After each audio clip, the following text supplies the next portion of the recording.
Mes premières fables. Le bœuf et le moustique. Un moustique se posa sur la corne d'un bœuf. Il y resta longtemps. Lorsqu'il décida de quitter la corne, le moustique demanda au bœuf s'il était content de le voir enfin s'envoler. Le bœuf répondit: Je n'avais même pas remarqué que tu t'étais posé sur ma corne, encore moins que tu t'étais envolé. Morale de l'histoire, pour vous faire remarquer, réalisez de grandes choses. Le loup et le lion. Un loup captura une brebis dans un champ et la traîna vers sa tanière. Mais un lion qui l'observait se mit sur son chemin et lui prit sa proie. Le loup fut vexé, et tout en gardant prudemment ses distances, il s'exclama: Tu as pris injustement ce qui m'appartenait. Le lion éclata de rire et répondit: Tu vas certainement me dire que c'est un ami qui t'a donné cette brebis. Morale de l'histoire: ce qu'on obtient malhonnêtement, on le perdra d'une manière ou d'une autre. Le renard et la statue.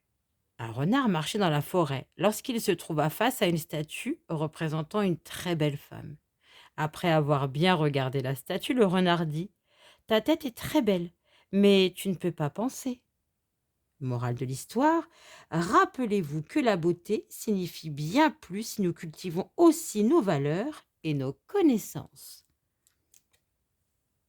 Le lion et l'âne. Un lion et un âne se rencontrèrent afin de chasser les animaux sauvages ensemble. Pour la chasse, le lion se servait de sa force alors que l'âne utilisait ses sabots. Après avoir chassé un certain nombre de proies, le lion les partagea en trois et dit à l'âne: La première part m'appartient parce que je suis leur roi. La deuxième part m'appartient aussi parce que je suis ton partenaire.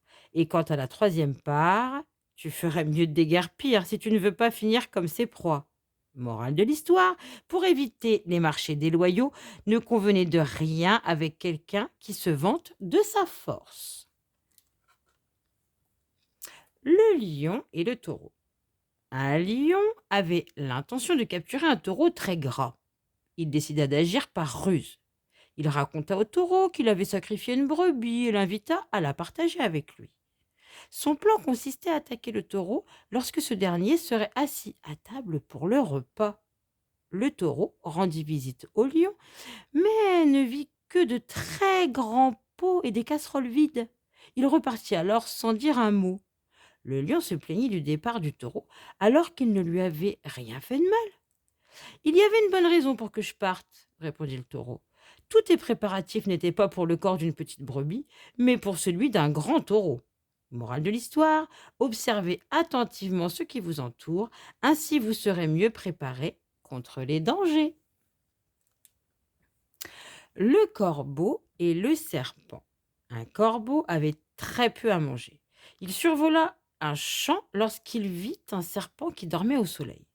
Le corbeau fonça sur le serpent et l'attaqua. Réveillé, le serpent se retourna et mordit le corbeau.